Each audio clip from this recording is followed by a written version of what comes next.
It is finally that time. Welcome, one and all, to Hoops and Homers. I am so excited to get this series going. And since I'm actually playing host and tech guy at the same time here, let me test something.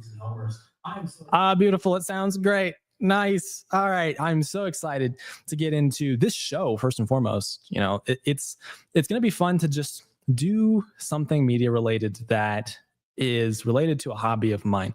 I have some experience doing some other content stuff, but I really haven't talked about sports in a long time. And it's like my favorite thing to talk about casually, besides my faith. So I'm super excited for the opportunity to join 5280 Media and get some high quality Nuggets and Rockies, NBA, MLB content out to you guys on a regular basis. And so, man, I guess we could probably get right on into it. But for those of you who don't really know who I am, if you haven't seen some of the other podcast episodes I've done with the 5280 Media outlets like Rockies Now, my name is Christopher Nelson II. And like I've already said, I'm a huge Nuggets, huge Rockies fan. I'm also a pretty big Broncos fan as well. Don't really know enough about football to be able to talk about it intricately. I could talk about it as a casual fan, but Nuggets and Rockies, baseball, basketball, those are my two primary sports that I love, with baseball being my favorite of the two. I used to actually be a bigger hockey fan as well. I used to be a pretty big Avs fan, but I haven't really watched much hockey over the last few years for whatever reason. Sport never really stuck with me after the first time I actually came to becoming aware of Colorado sports. I think I was about 8 years old. I started playing hockey at age 7. It was actually the first sport I ever officially competed in. So funny enough, there's a fun fact for you.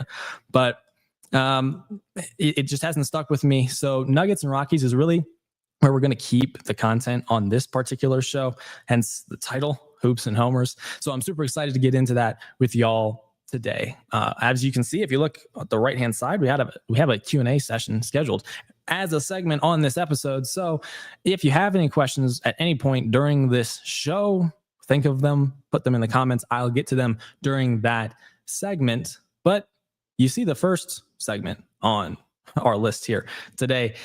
How about those Denver Nuggets, man? And I guess we'll start off with a little bit of a more negative note, right? There was news yesterday that Christian Braun will be out with an ankle sprain for about 6 weeks. It's mighty unfortunate. Believe it or not, even though he's not really shooting the three very well, he's only shooting about 21% to start the year. He's actually top 10 in the league in offensive rating. So I guess that's what playing next to Nikola Jokic will do for you.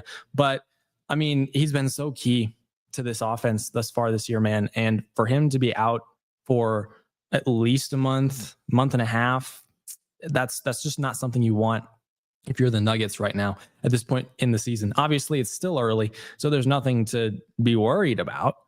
But it's going to be unfortunate to not have him in the starting lineup. That probably means Tim Hardaway gets thrown in to the starting lineup, which is obviously not something we're super concerned about as Nuggets Nation. I mean, he's been absolutely tearing it up as the sixth man. So he's probably going to continue to see a lot of the similar looks that he's had over the last few weeks, pretty much since the beginning of the season.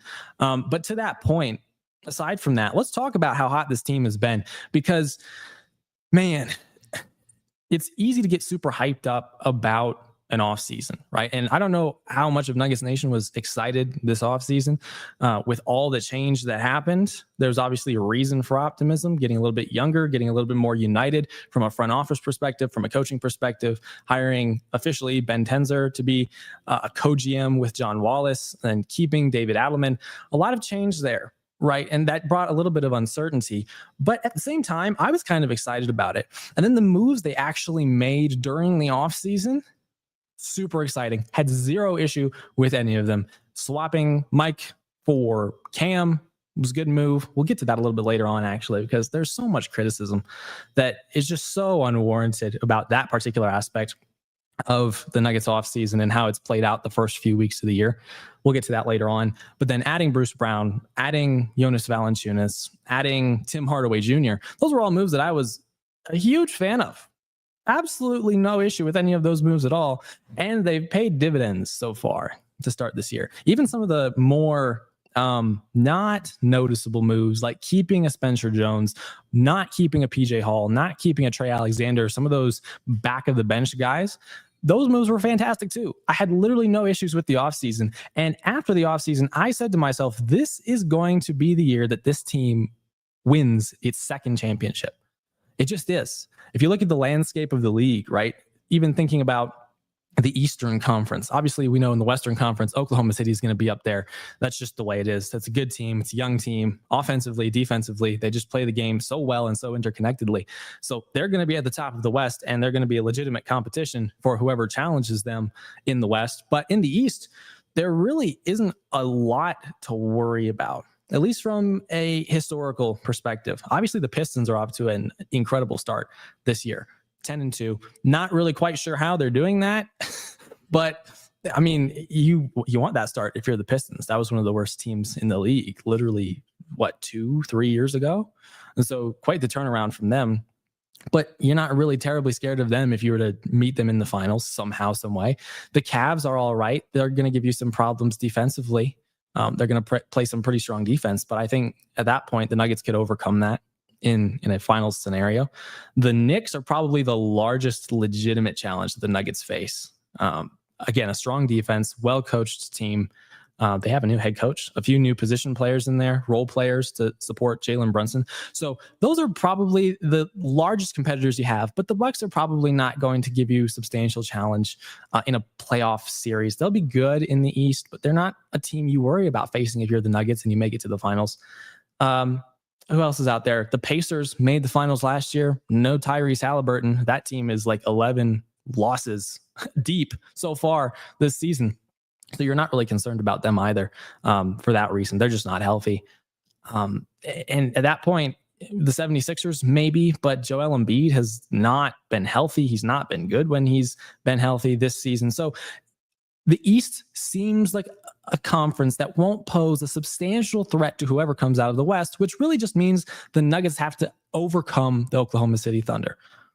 And my goodness, the first 11, 12 games of the year for the Nuggets, they look like they could do that when they're healthy. They are playing with such high quality chemistry 12 games into the season that it's really quite unbelievable. And I was really high on the Nuggets, like I said, after their offseason moves.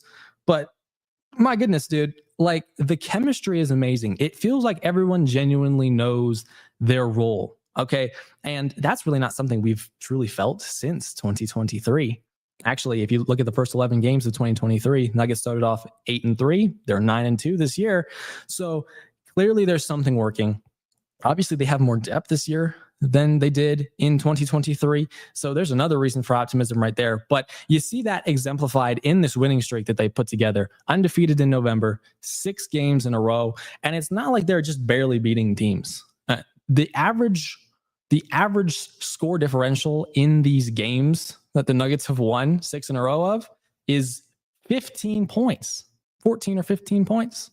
Like that's a solid margin of victory. So it's not like they're just barely pulling out nail biters. They're not really playing complete games. We'll be honest about that. There are definitely points in many of these games where they'll get up, the starters will get a lead still, and then the bench will come in, and all of a sudden the lead is pretty much gone, and or they're losing. You saw that against the Clippers on Wednesday evening, right? Nuggets were up like 39-30, and then ended up giving like a 21-2 run up to the Clippers in the second quarter. Absolutely insane. But they came back and won because that's just what this team does. They're winning games. Everyone knows their role. And you have to give credit to the front office for putting that bench together, for making the hard decision to trade Michael Porter Jr., a guy who has been on this team for a long time, won a championship with this team. You have to give them credit for moving off of him and picking up depth. My goodness. Everyone, like I said, everyone just wants to compare MPJ and Cam Johnson as if that's all we got effectively in that deal. You know, it's like, well, Mike is averaging 22, 23 points per game so far on a terrible Brooklyn Nets team. Again, 11 losses deep in this season. Wow. Looks like the Nets really won the trade. You know, it's like, yeah, sure. Mike might be averaging 23 while Cam Johnson's averaging 8, but You add in Bruce Brown's points per game. You add in Jonas Valanciunas' points per game. You add in Tim Hardaway Jr.'s points per game. I mean, that total dwarfs Mike's total by quite a bit, and it gives the Nuggets depth that they can use to get through the regular season and then rely on in the postseason, so you don't have to overwork your stars, Jamal, AG, Joker, guys who have dealt with some injuries and or have been overworked in those playoff situations over the last few years. And so, man, it's just so phenomenal to see this team playing with such great chemistry this far in the year. I know it's only 11 games in, but it's better than the alternative, right? The alternative would be you start off something like 5-5 because you're getting really no production from Cam Johnson offensively. But I mean, this team is dominating, and they're not even getting that. They are running 9 guys an evening pretty much. One of them is giving you less than 10 points per game, and he's in your starting lineup. And despite that, the Nuggets have a top 3 offense in the league. On top of that, they're also playing high quality defense, and they're a top 3 defense in the league. Okay, so this is extremely amazing for Nuggets Nation. This team is playing well, and they're not even playing at maximum potential. Okay, and you also take a look at some of the intricacies there too, because the Nuggets are also now top 5 in the league in free throw percentage. They were like bottom 5 in the league in free throw percentage last year. So it's just such great chemistry, not even with the players only, but also with the coaching staff and the front office. You really just do have that threefold unity that you really need to build a championship organization. And I'm so excited that this Nuggets team is in that position.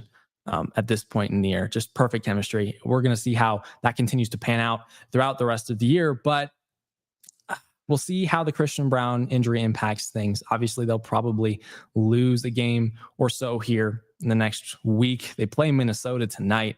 I think Minnesota is at full strength. So Cam Johnson also, I think, is not playing. Cam sustained an injury against the Clippers on Wednesday evening as well. So no Christian Braun, no Cam Johnson. You could easily see the Nuggets losing their winning streak tonight and also losing a few of the next few games over the next week or so. But all that said, the excitement is real because when this team is healthy, this team is a championship team. This is a team that can compete with the Oklahoma City Thunder now that they have depth and that they have the best player in the world, Nikola Jokic, who, my goodness, man, it's like every single year he finds a way to get better. He arguably should be a 5-time straight MVP winner. And he's gotten better literally every single year. It's absolutely incredible. And it continues this year. And it's so easy to take this for granted, right? We're going to look back in like 15, 20 years and think about the times that the Nuggets played a really high quality team on national television and we weren't able to see it, right? Because it's like that guy, man, one of one, arguably one of the top 15 at a minimum players of all time. And he's only 30 years old. But we definitely take Nikola Jokic for granted, which is really easy to do because while he's absolutely incredible, he doesn't necessarily look incredible all the time while doing it. I mean, he's an amazing passer. He's an amazing scorer. He's a pretty good defender. He's always close to the top of the league in steals. You know, he's not going to have a flashy defensive rating, but I mean, he holds his own defensively. He finds ways to fit into the defensive scheme and make himself not a liability despite his physical characteristics. So he's someone we take for granted. But I mean, when a guy just can casually go out and drop an insane triple-double on one night, and then like the very next night go out and score an insane amount of points, it's like, this guy can literally do whatever he wants to. And that's, I think, what's so easy to take for granted is that every single night that he's on the court, you know that one of two things is very likely to happen. Either he's going to drop like 20 points, 30 points and get a triple double, or he's going to score like 40, 50 points, maybe also get a triple double. And you can't stop either of those two things from happening. It's like, it's absolutely incredible. He's just so much fun to watch, man. Great passes. He looks like he's a lot more relaxed this year too. Now that the pressure of having to carry this team because of lack of depth is off of his shoulders, he's now just there to do pretty much whatever he wants. And this should be an MVP season for him. Man, look, if you're talking about bumping Joker up to top 10 NBA players all time if he were to win the MVP this year, if he were to win conference finals MVP this year, if he were to win MVP of the finals this year and just sweep that whole deck. Does that not make him a top 10 player of all time after this season? I think it does. It just does, because he's that impactful on winning. And he's now in a situation where they've added depth around him, where they feel confident in their abilities, threefold: front office, coaching, and player personnel.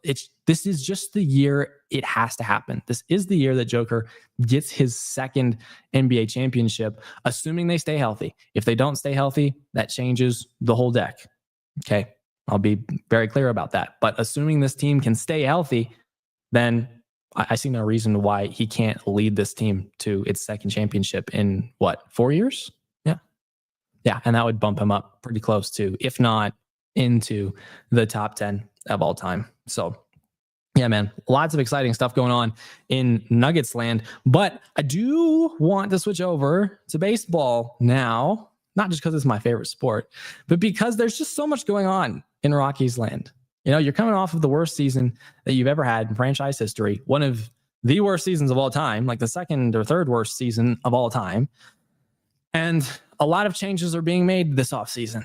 So there's just a lot of excitement, at least for me right now, as a diehard Rockies fan who's pretty into the weeds on this stuff. In fact, I was so into the weeds that a few years ago, I had a Rockies podcast of my own where I dove super deep into the analytics and decided to make certain strategic recommendations on that podcast about how the Rockies should do certain things. I'm super in deep with this team, man. And so I was super engaged this offseason, just knowing how much change was going to happen. Obviously, we had a little bit of a scare there with the PBO situation. Okay, we were like, all right, we have our top two candidates. It's going to be one of these two. We kind of like aspects of both of them. And then we find out after the World Series is done that neither one is going to be hired. And for us as Rockies fans, we were probably like, what? Wait a second. So we're starting from scratch and the new league year has officially started. You can sign players to contracts and we don't have a PBO still. And we've already started making moves. I think Kyle Farmer was let go. Tyro Estrada was let go. Not that those two things didn't need to happen, but it wasn't being done by our president of baseball operations or a GM. And so we were like, really Walker Monfort is making these decisions? It's like, man, this is just the Rockies doing their Rocky things again. And then just a few days after that whole panic, Paul DePodesta gets hired. And we're like, well, this is interesting. This is not a guy who was listed as a finalist for this position, which, by the way, was completely overreacted to by most fans.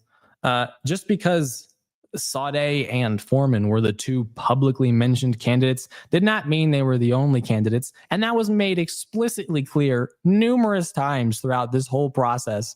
But despite that fact, when we hired officially Paul DePodesta, or made it known that we were going to do so, a lot of people were like, wow, they really went out of left field with this one. Hiring a guy from the Cleveland Browns in the NFL, who's been out of the league for over 10 years, didn't have a ton of success in the MLB when he was here, had that few seasons or so, that one particular season of notable success with the Oakland Athletics, the whole Moneyball situation. But really, we're hiring this guy? That was probably the normal response for most Rockies fans. But I'll tell you what my honest response was once I figured out who that was. Absolutely amazing. Phenomenal hire for so many different reasons, man. When you're thinking about what a good hire in this particular role for this particular organization, the Colorado Rockies is, you have to take into consideration the whole picture. You have to take into consideration the fact that he's working with limited resources in a challenging environment, and a team that is currently spending money very inefficiently. Obviously, the Chris Bryant contract is a good example of that. When you're looking at an organization that's this dysfunctional, and we haven't even talked about the farm system and how dysfunctional that is. Now it's one of the worst in the league, although we have a few very promising players. When you're looking at an organization that's in this type of situation, that's not very analytically driven and is a small market team, who else would you possibly want than a guy who literally thrived in a historical manner in a small market organization, in an analytically driven way, finding bargain deals of players. You couldn't really ask for a much better fit for our organization than a Paul DePodesta. So when I figured out who that guy was, I was like, phenomenal move. Love it. It's amazing. I don't care that he's been out of the league for over 10 years. I don't care that he was with the Browns. I don't care that he contributed in some way to the terrible Deshaun Watson situation. If you're an NFL fan, you understand how terrible that situation was. I don't care about any of that because he's a baseball guy. He had some success as a baseball guy. And so not only that, he was decades ahead of the rest of the league in terms of all the analytic stuff that's now standard. So he understands this. He was one of the pioneers of this. He's had success, at least a little bit, using these methodologies. And this is the guy that we're hiring to come to our organization. Small market, needs an analytics bump, needs a complete organizational restructuring. Amazing. Phenomenal. Love the hiring of Paul DePodesta. It'll be interesting to see how he fills out the rest of his front office and the rest of the coaching staff. Obviously, we still need a GM. Based on the reports I've heard, it seems like we'll have a GM before the winter meetings, which is obviously something you want to have. Okay, I think now that DePodesta is on board, a lot of the aspects of the mediocre Rockies is over. Okay, so we're not going to send just him and maybe another representative to the winter meetings. We're not going to do that. We will have a GM who will go to the winter meetings. He's going to get it done. Okay. So that said, he's got to find his GM. He's got to fill out some of his front office. He's got to hire a manager and then completely redo this coaching staff. Okay, I'm not going to talk too much in depth about that. You can go take a look at the last Rockies Now podcast over on Rockies Now if you want to hear some more information about how that particular consideration is going, some names that have been brought up, and some of the other guys' perspective on that issue. I'm not going to dive into that here, but that is the lay of the land. But I did figure it might be kind of fun, even though I'm not Paul DePodesta, even though I don't know necessarily how Paul DePodesta is going to do things. That's been one of the things that he's been pretty quiet about is specifics, how specifically to win at Coors Field, what specifically he's going to change. And that makes perfect sense. You don't want to reveal your new strategic changes to the rest of the league. They'll pick it up if you start to become successful. But I'm not going to put myself in Paul DePodesta's shoes. I'm just going to construct a roster of my own. And so that's what this segment of Building the 2026 Rocks is going to be. We're going to build a team pretty much strictly from free agents and players in the organization. All right. Trades require a little bit of an understanding of what the philosophy is going to be. And I don't know how different DePodesta's philosophy will be from previous Rockies philosophies of the past. Like he even said during his press conference, he really does want to hear from the people who have been here for a long time, how they've done things so he can see not necessarily what changes to wholesale make, but just maybe what tweaks need to be made here and there. And so that's all stuff I have no idea about. And so I'm not going to speculate with trades because it's just not reasonable to do so. I'm not really a speculative guy. I like to make reasonable predictions. And that's exactly what we're going to do. So we're going to build a 2026 Colorado Rockies team. Now, at the outset, let's just set some very basic expectations for the 2026 Colorado Rockies. They're not going to be good. Okay, they're not going to be good. You probably could have guessed that by yourself.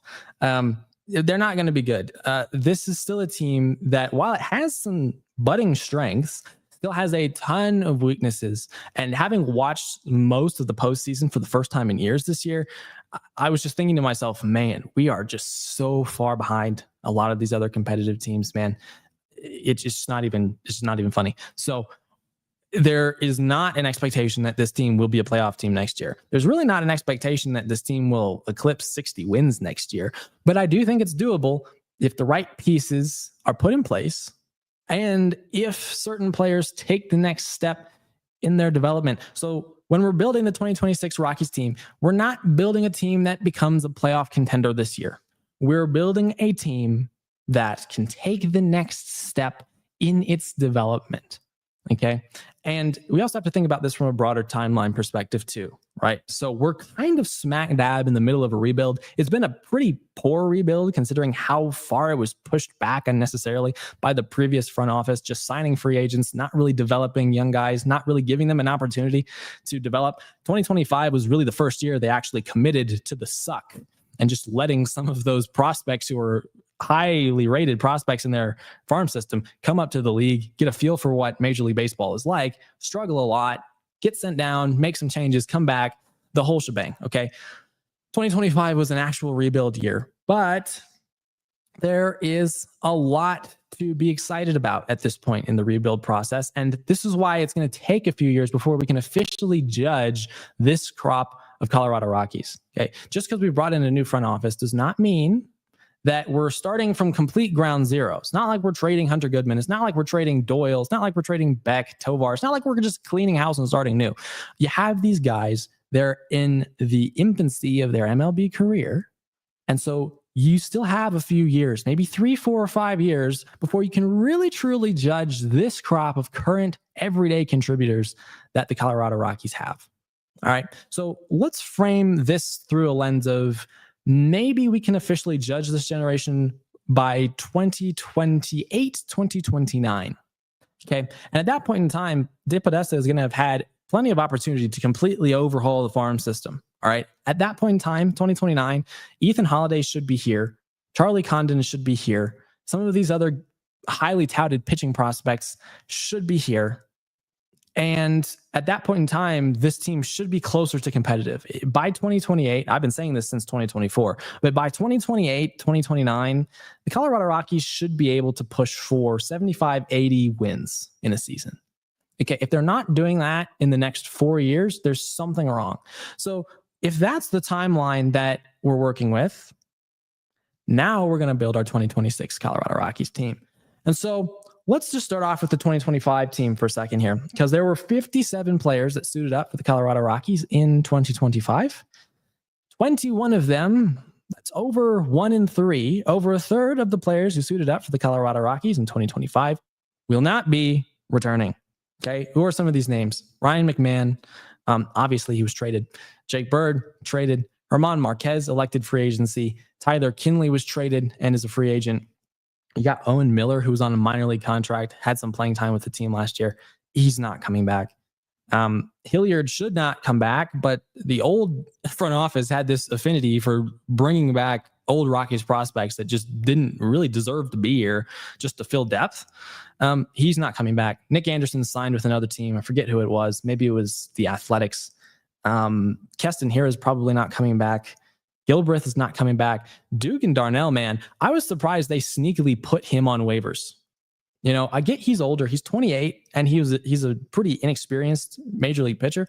But anytime you have a guy who can pitch in the Pacific Coast League, one of the most hitter-friendly minor league leagues in the league, in all the leagues, okay, anytime you have a guy who pitches in that environment at Albuquerque and has a sub-4 ERA as a pitcher, that's a guy you probably want on your team. And so again, whoever was making the moves while we had that vacancy in the GM PBO position, just completely whiffed with that move. Dugan Darnell would have been back this year. He was pre-arbitration, which means he was under team control for a few more years. There's really no reason why he should not be on this team right now, but he was waived in late October, maybe early November. He was picked up by the Pirates, and then he was waived again, and he was picked up by the Tigers. So he's now on a team that has made the playoffs for each of the last 2 years. Good for him. Hopefully he gets an opportunity to succeed there, because I was super excited about his prospects as a Colorado Rocky reliever. Man, he even pitched pretty well in his first few outings with the team last year. I was like, I cannot believe they waived Dugan Darnell. Then they went and picked up some other guy from the Rays as a reliever. Garrett Acton? Really? Garrett Acton over Dugan Darnell? It's like, okay, but whatever. That's just what happens when you don't have a PBO and a GM. But he's not coming back. Ronzi Contreras is not coming back either. The new front office released him earlier this week. Tyro Estrada elected free agency. Aaron Shunk is a free agent. Alan Trejo's a free agent. Gomber's not coming back. Goodness gracious. Okay.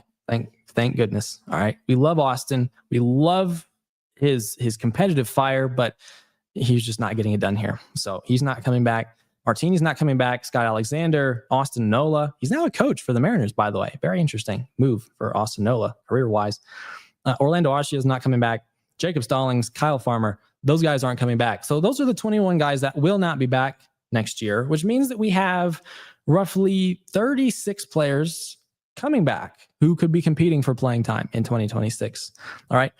On top of that, we also have a few prospects who are on the doorstep of the major leagues in 2026. Some of those prospects include Charlie Condon. Shout out to Charlie for his dominance in the Arizona Fall League and getting recognized for that. Good to see. Friend of the Rockies Now podcast, I guess, Rock Reggio is also kind of knocking on the doorstep in 2026 for the Rockies. Left-handed second baseman. Cole Carrig, outfielder, also knocking on the majors. Might start the year in AAA, maybe AA. We'll see how that goes. Sterling Thompson, I was surprised he didn't get an opportunity last year to come up and even get a look. His ETA on the MLB Prospects website was 2025. So he's kind of, I guess, technically a little late, considering guys like Zach Veen and Yanquiel Fernandez got an opportunity last year. Kind of surprising Sterling didn't get that opportunity, but I mean, there's always 2026. So assuming he stays healthy, I think he's a guy knocking on the doorstep this year. And as far as pitchers go, Gabriel Hughes had a decent year for AAA Albuquerque last year. I think he's a guy who could potentially compete for a rotation spot this spring. You know, there's probably going to be a lot of open competition for starting pitching in spring 2026 for the Colorado Rockies. That's a guy who I think has a sneaky chance of potentially getting one of those starter spots, depending on how free agency and trades go. Sean Sullivan is another guy who's kind of close. I don't think he's going to make the team out of spring training.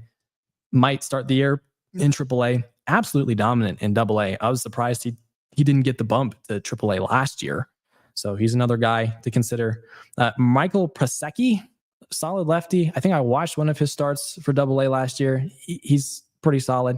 Ben Shields, guy we acquired in either the McMahon or the Jake Bird trade from the Yankees last year. Another solid starting pitching prospect who's left-handed. Then you got Wellington Herrera, left-handed reliever. So solid group of prospects knocking on the door. This is that next generation of guys who should carry the team from the period of 2027 to maybe the early 2030s.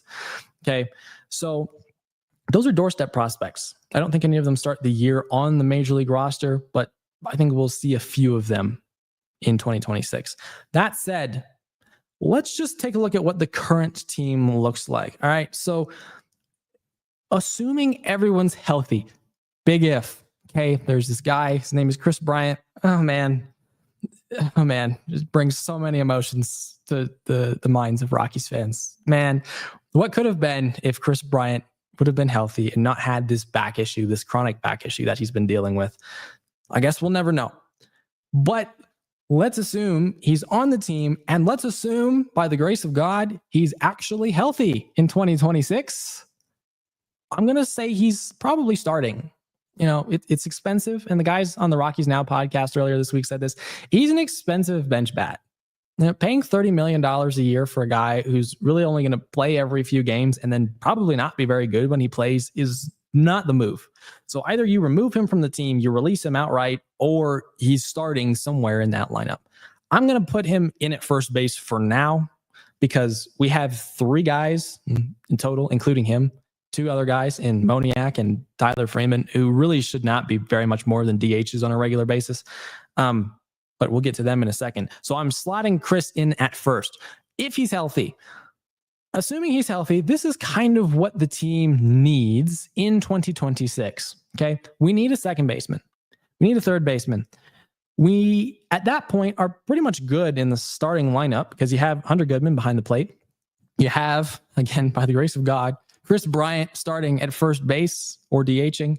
You have Tovar at short. You have Beck in left. You have Doyle in center. And you have either Moniak or Freeman in right. I've put Freeman in there for now because he's got the better arm. Mickey was not good defensively. Neither was Freeman, but Freeman had the better arm. So I'm going to put Freeman in right for now. And then I'm going to put Mickey Moniak in at the DH spot. Okay. So you really only have holes at second and third in the starting lineup under this current fully healthy situation. The bench needs some help. Okay. This is where you need to sign some veterans. Okay. Make some trades for veterans because as of right now, really, there are three open bench spots on this Colorado Rockies team in 2026. Obviously, we need a backup catcher. Braxton Fulford, fine. Drew Romo, fine. Ideally, you want a veteran catcher backing up your young catcher. You don't really want to run with two young catchers. That's just not the way teams typically try to do things. So you need a backup catcher, you need a backup outfielder, and you need a backup infielder. They picked up Troy Johnston off of waivers earlier this year. He's an outfielder, left-handed bat, got some swag. I think he hit a walk-off home run earlier this year with the Marlins. So he's an exciting dude. I'm going to say that he makes the team. Okay, I'm going to say he makes the team, but as a bench bat, right? As a sort of powerful bench bat who plays okay defense at a corner outfield position. So I'm going to slot him in, which means we really only need those three bench bats: backup catcher, backup infielder, backup outfielder. When it comes to starting pitching, people keep saying we need starting pitching, but there are a few things that we have to consider here.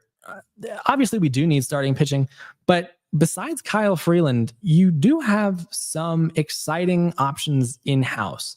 And this is, again, really going to be based on how this new front office wants to approach 2026. Because if you don't really want to spend a ton of money, potentially because there's a lockout coming up, I know they kind of turned down the impact of the lockout on their decisions over the last few weeks, but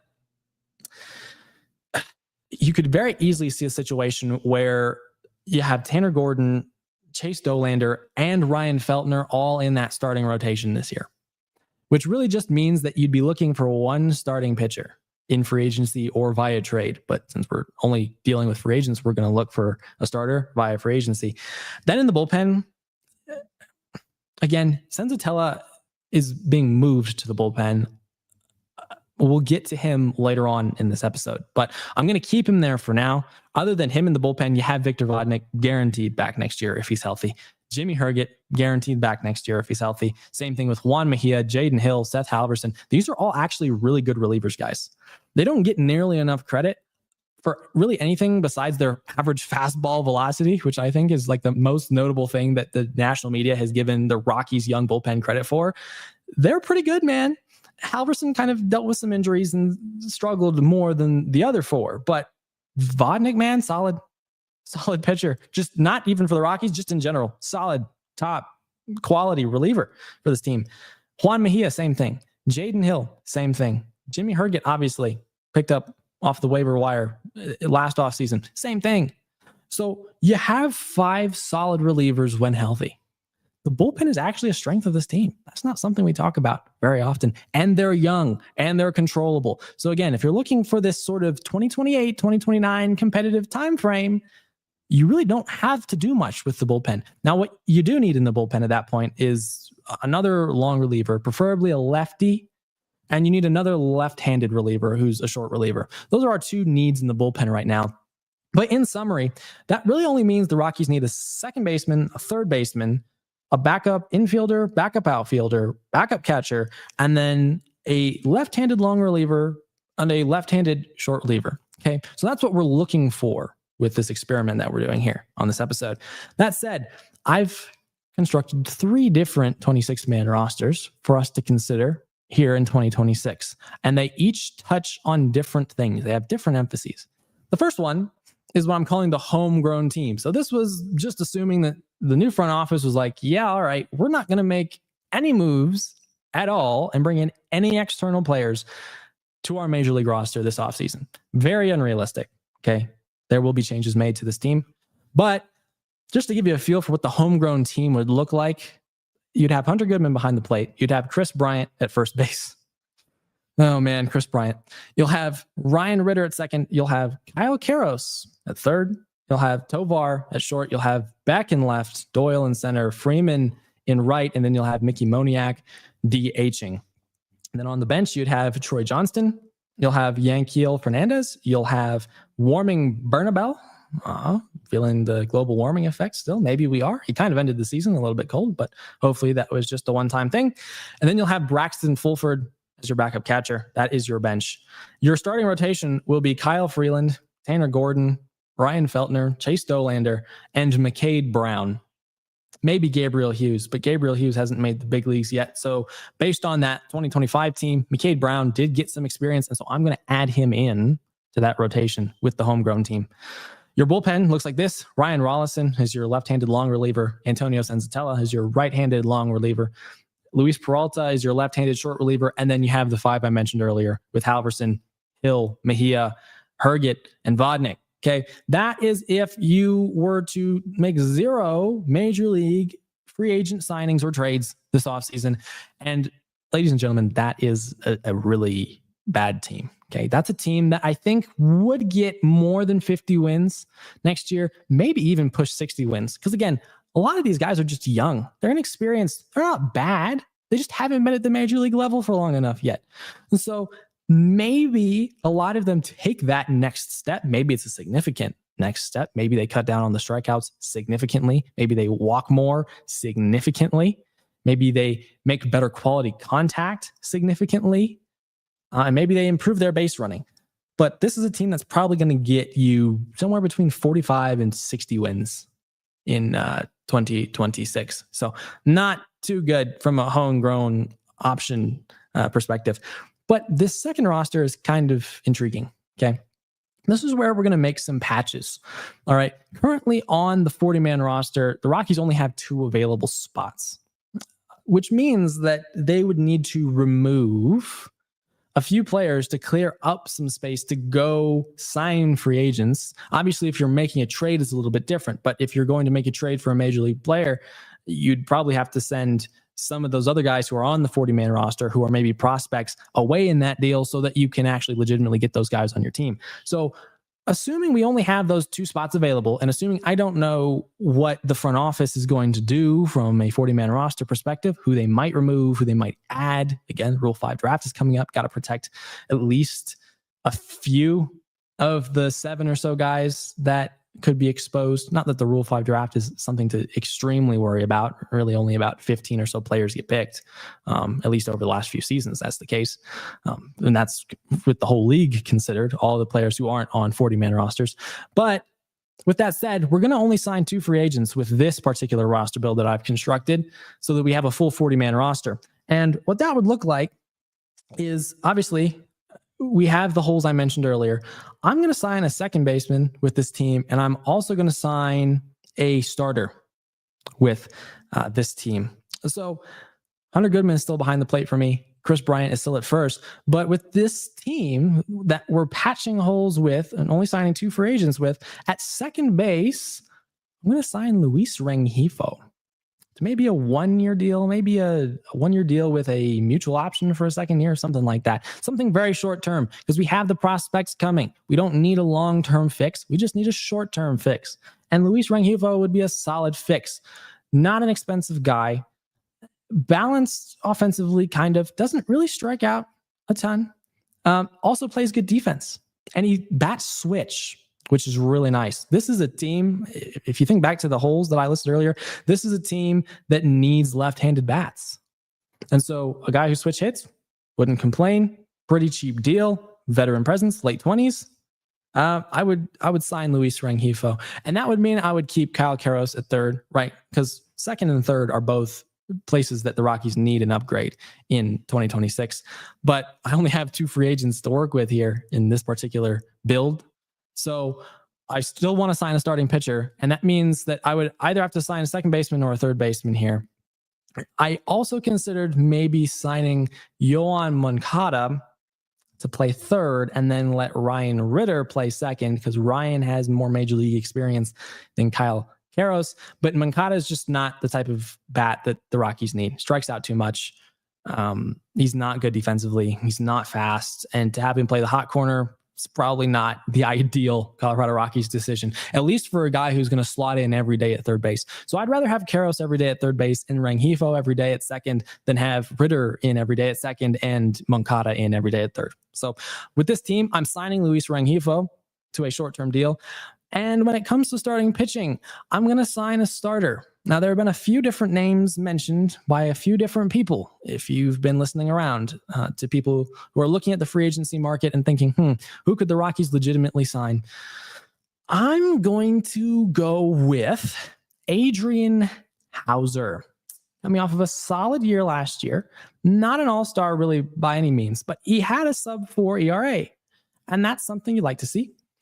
Another thing you like to see about Adrian Hauser, He's got a really good Coors Field pitch mix. He's got that sinker. He's got that slider. Actually, we can even pull it up. Yeah, pull up his baseball slots. Look at his pitch mix and how some of that stuff works. Ugh. Because I was taking a look at these free agents and I was like, yeah, this is a guy who fits pretty well with the Rockies on a short-term basis, maybe 2 or so years. If you could get that from him, great barrel rate. He does not give up a ton of barrels to batters. He's a great ground ball pitcher. He's in the 79th percentile when it comes to ground balls. And he also gets good extension for what that's worth. He's got really good fastball run value, probably because his primary fastball is that sinker, and it's a low spin rate pitch. Guys, I used to talk about this all the time. If you're going to succeed at Coors Field as a pitcher, and hopefully if Paul DePodesta's out there somewhere, hopefully this is part of his strategy, you need to go find guys that throw low spin rate pitches, particularly in the fastball and the off-speed department. Okay, it's a little bit different with breaking balls. Sliders aren't as impacted by the altitude, if I'm remembering correctly. Curveballs are a little bit more impacted, but you don't want a guy who throws a high spin rate fastball. You don't want it because it's going to give you so much variability between home and Coors Field if you're relying on that ride, because the altitude kills that ride, man.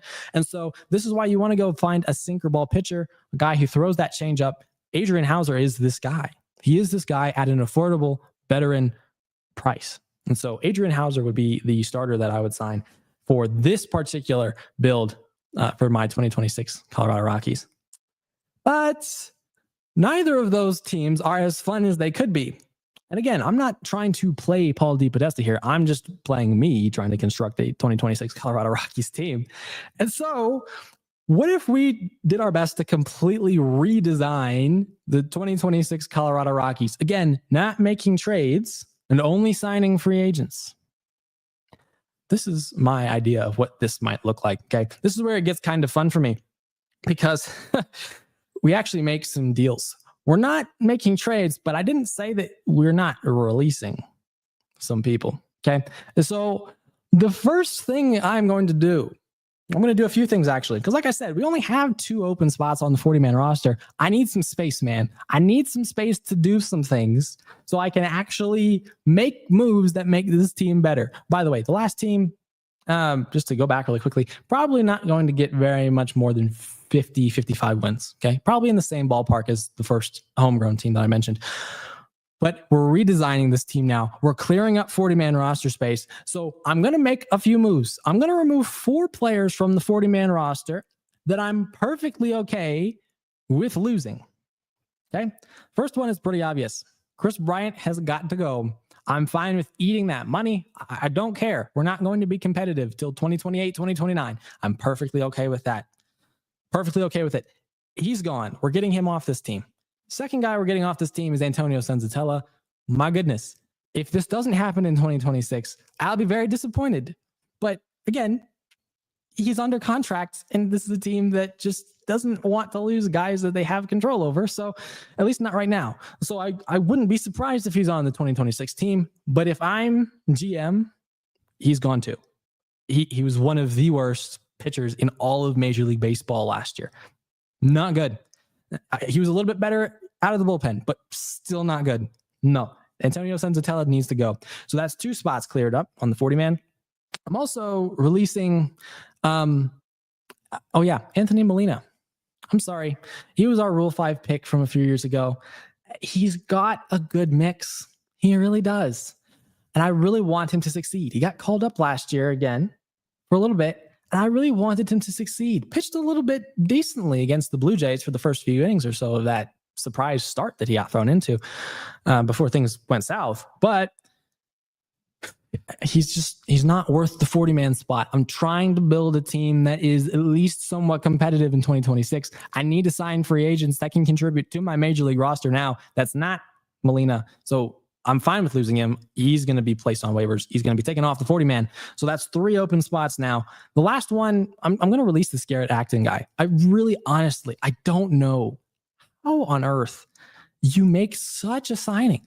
How is it that you waive Dugan Darnell? I know he's recovering from an injury. How do you waive Dugan Darnell and go sign this guy, Garrett Acton, who has pitched a handful of innings over the last 3 years since he's been called up. I know he dominated in 2025 in AAA in the Rays system. I understand that, but he doesn't fit the mold. He's got a fastball that's too spinny. It's not good. And so I'm releasing him kind of like what the Pirates did. They signed a guy, they signed Darnell off of waivers, and then they waived him again. I'm going to do the same thing, but with Garrett Acton. So I've cleared up 4 40-man roster spots, and now I have 6 total spots to work with. So you know exactly what I'm going to do. I'm going to sign 3 position players, and I'm going to sign 3 pitchers. So let's take a look at what this team looks like. That catcher, Hunter Goodman, still going to be there. Obviously, okay? Best player on this team. First base, there's some debate here. There's been some conversation about Josh Bell. Okay, understandable. I think he would be a good fit at Coors Field. I really do. Personally, and I also saw this on an article on The Athletic a few weeks ago when they were talking about their top 50 free agents. Rhys Hoskins really intrigues me. He really does. Now, it's going to be tougher to get a guy like Rhys Hoskins because he's been on successful teams pretty much each of the last several years of his career. In fact, I don't really think he's been on a terrible team in quite some time. And that terrible team was the Phillies, who then became good. So Rhys is a much more winning type of player. He's been injured a lot over the last season, but it's going to be hard to get a guy like that compared to Josh Bell. Josh Bell's coming from the Nationals. And so if we're looking at this through a lens of, well, Josh Bell or Rhys Hoskins, someone who fits in at first base in the short term while a guy like Charlie Condon develops, right? Because this is not a long-term strategy. If I wanted to go sign a long-term free agent first baseman this year, I might look at a Ty France, guy who's pretty solid offensively, really solid defensively. But I don't want a multi-year first baseman. I really just want a year or 2, max. So between Bell and Hoskins, Bell is the better bat, probably more consistently. And he bats switch, which is something this team needs. But Rhys Hoskins, winning cultures. He's been around them. He's a veteran. He hits for power, pull hitter, Coors Field, home runs. You saw how that worked for Mickey Mantle. Mickey Moniak. We all wish he was Mickey Mantle. Hoskins is also the slightly better defender. Okay, and I'm also thinking about defense here, right? Because if this is going to be a guy who slots in at first base regularly until Condon is ready, I want a guy who can play some decent defense. Josh Bell's not a good defender. Okay. So for that reason, I think Rhys Hoskins would be the better move in the short term. I'm going to take Rhys Hoskins over Josh Bell on my complete redesign Rockies team. That said, I'm going to slot Ryan Ritter in at second, and I'm going to slot Kyle Karros in at third because we really do have some other holes we need to fill here, guys. We have some veterans that need to be plugged into other places. So I'm not going to sign a veteran at second or third. I'm just going to let Ritter continue to develop, solid base runner, contact hitter. He's not going to do anything incredible. Maybe he figures it out this offseason in preparation for 2026 and becomes a much more solid hitter and takes a massive step in that development. But he'll start at second. Karros slots in at third. Just going to stick with the familiarity there. Okay. Tovar at short. Beck in left. Doyle in center. In right field, we're going to go get Mike Yastrzemski. Okay. Mike Yastrzemski is going to slot in for us in right field. Solid hitter. He's 35 years old. He's been on competitive teams the last few years. Again, this is just a position we need some short-term stability in. All right. He's also a better defender than both Moniak and Freeman, which is something I'm really trying to upgrade a little bit. Again, in the short term. But Yaz is a guy. He's got that experience. He can help a young Rockies team with his solid veteran presence, having been in organizations that have been somewhat competitive over the last few seasons with the Giants and then being traded to the Royals. That's a guy I want to just sign to a 1-year deal and say, hey, bro, you're our everyday right fielder. You can make it happen. He would probably hit pretty well at Coors Field as well. So I'm going to sign my second free agent as Mike Yastrzemski. Okay. Now we're going to take a look at the bench here. By the way, I have Mickey Moniak slotting in at DH because he's left-handed. I really would honestly have Freeman and Moniak platoon in the DH role because they're both good hitters. They're both terrible defenders, but they both do different things offensively. Freeman's more of a contact, get on base guy. Moniak is more of a hit for power kind of guy. And so against lefties, I'm going to get Freeman in there. Against righties, I'm going to get Moniak in there. And so Moniak, Freeman, they're kind of platooning that DH role most days. The rest of the bench, however, looks like this. Troy Johnston's still going to be in there. Okay? He's going to be my lefty bat off the bench, corner outfielder who can hit. Yanquiel Fernandez, same type of ordeal, better defensively. Got an absolutely incredible arm. Okay, so Yanquiel could be a guy I throw into right field late in games, maybe if I wanted some better defense than Yaz. I don't know how particularly amazing Yaz is at his age defensively, but that's a situation I could potentially see in late game. But I'm going to keep Yanquiel on this team off the bench. With my third position player for agent signing, I'm going to sign us a veteran catcher, and it's going to be James McCann. Now, there aren't going to be a ton of catchers that the Rockies seriously have a chance at signing this offseason. A lot of them are pretty decent. And really the only ones that the Rockies have a chance at signing with their organizational situation and their team success situation is really only going to be a guy like Gary Sanchez or Austin Barnes, aside from a James McCann. Okay. I don't want Gary Sanchez. I don't want Austin Barnes. Gary Sanchez is not good defensively. Austin Barnes is not good offensively. Okay. Barely good defensively. James McCann, solid guy, late 30s, good for the pitching staff, good blocker, good enough offensive bat. He hit like 260 last year with the D-backs. I'm going to sign him to be my backup catcher to Hunter Goodman. Okay, so those are my three position players that are filling, starting first base, starting right field, and then backup catcher. Okay, it's going to be Rhys Hoskins, it's going to be Mike Yastrzemski, and it's going to be James McCann. I might even overpay a tad bit for each of them. Not substantially, but I do want those three guys on my team. Okay, so those are my position players. Now, the three pitchers that I'm going to sign are going to look like this. I'm going to sign two starters, and I'm going to sign a long reliever. Okay. When it comes to starters, obviously, like I said, there are at least three young starters who should be in the rotation this year in some capacity if you see them as long-term contributors to a successful team. But if I absolutely had to cut corners here with that development, I think I would keep Chase Dollander in AAA to start 2026. Feltner has more experience. Gordon has more success. And Dollander, man, it's just a tough situation for him. I actually made a podcast episode in 2023 after the Rockies drafted that draft where they had Dollander, where they had Sullivan. I was like, man, this guy, he's going to have to figure out something different. And credit to him. He's been talking to a lot of guys who pitched at Coors Field successfully. But back then, I said it, I'm going to say it again now. He's got too much spin. It's going to make him too variable. And you saw that so crystal clearly in 2025. The massive variance between his home performance and his road performance. He's got high spin rate breaking pitches. He's got a high spin rate fastball. This is a guy who will absolutely crush away from Coors Field, but at Coors Field, not so much. Okay, you saw that very clearly. He had an ERA 3 times higher at home than he did on the road. Okay, so he needs some time to develop. He needs some time to figure it out at Albuquerque.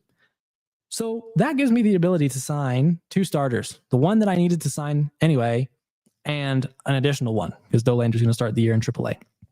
First one I'm going to sign, same one, Adrian Hauser. Already said he has a great pitch mix for Coors Field with that sinker, with that slider, with that changeup. Second guy I'm going to sign is a guy a few people have mentioned already. His name is Zach Littell. Solid starter. He was on the Reds for a lot of last year. I think he actually pitched against the Rockies with the Rays in the opening week of the season last year as well. Solid guy, man. If we go pull up his baseball savant, actually, we'll see that he's a good bang for your buck kind of guy. Sub 4 ERA last year. Does not walk guys. Doesn't walk people. That's a really helpful thing to have at Coors Field, considering that literally every other starter in our rotation has issues with walks.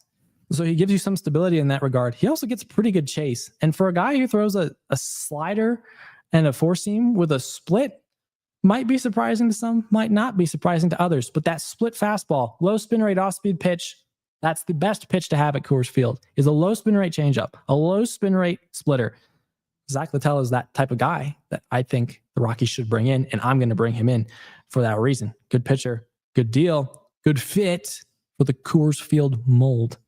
Okay, So Adrian Hauser and Zach Littell are my first two free agent pitchers. And then my last free agent pitcher on this team is going to be Ryan Yarbrough. Yes. He has some starting experience, but I think with the Yankees last year, he worked mostly out of the bullpen when he ended up on the Yankees. I think he was on the Yankees last year. Right? No, my information is correct. But yeah, he was on the Yankees last year. Again, a guy who fits the Coors Field mold. Low spin rate type of guy. Cutter, change, slider. Sinker. This is the type of guy you want at Coors Field.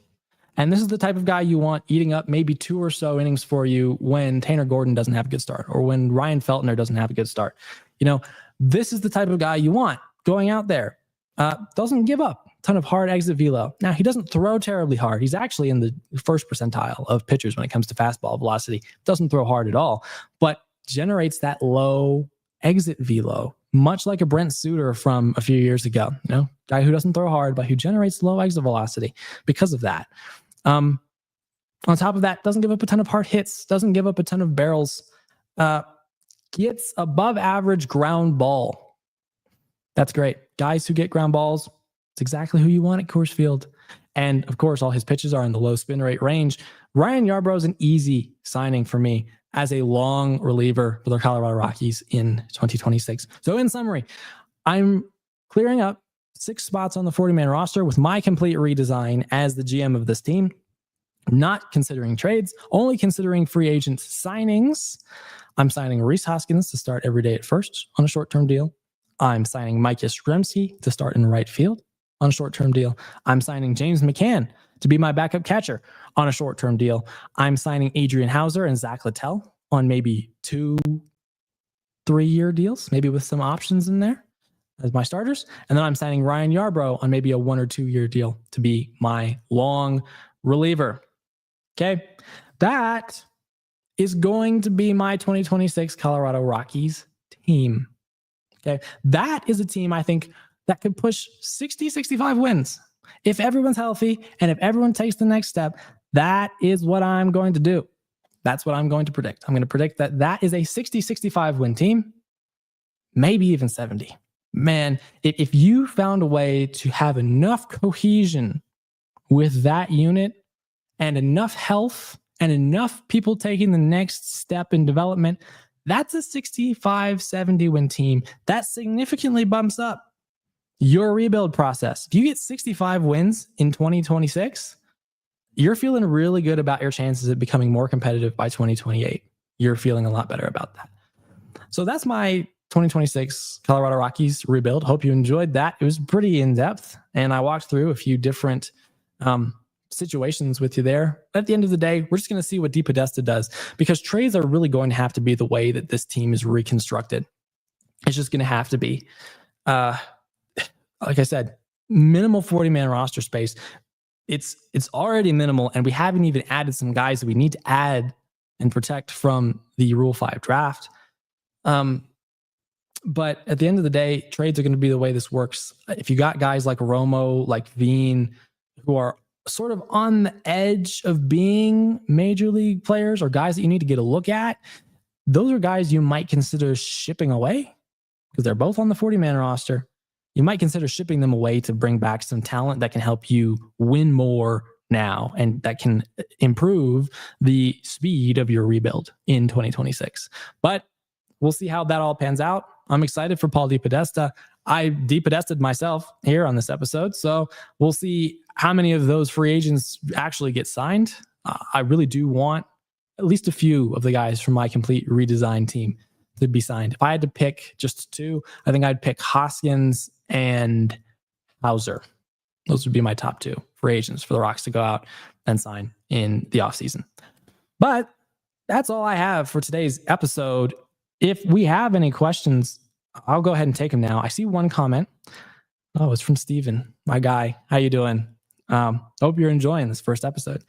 Steven says, likely looking at a 100-loss season again, but I'm expecting great progress. Yeah, look, we kind of touched on that, I guess, a little while ago, but 100 losses is what, right? It's 62 wins. So you need more than 62 wins if you're going to not have a 100 loss season. I really only see that happening with my complete redesign team.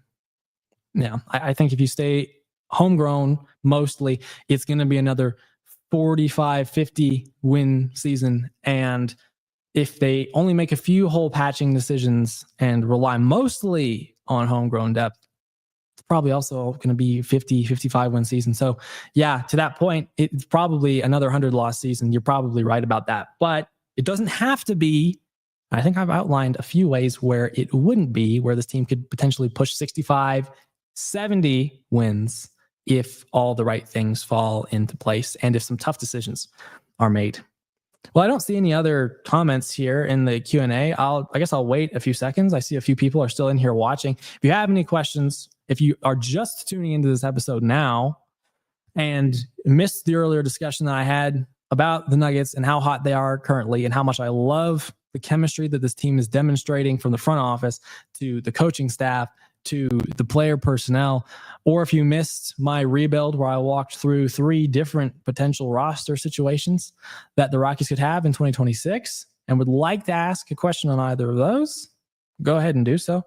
But if not, we'll wrap up the stream in about a minute or so. So get those questions in the next minute. If I don't see any questions, we'll wrap it up and we'll see you guys next week on Hoops and Homers. This is a fun show, guys. I really am excited to get talking about the Nugs and the Rockies because there's a lot of exciting stuff happening this year and over the next few years that I just cannot wait to touch on.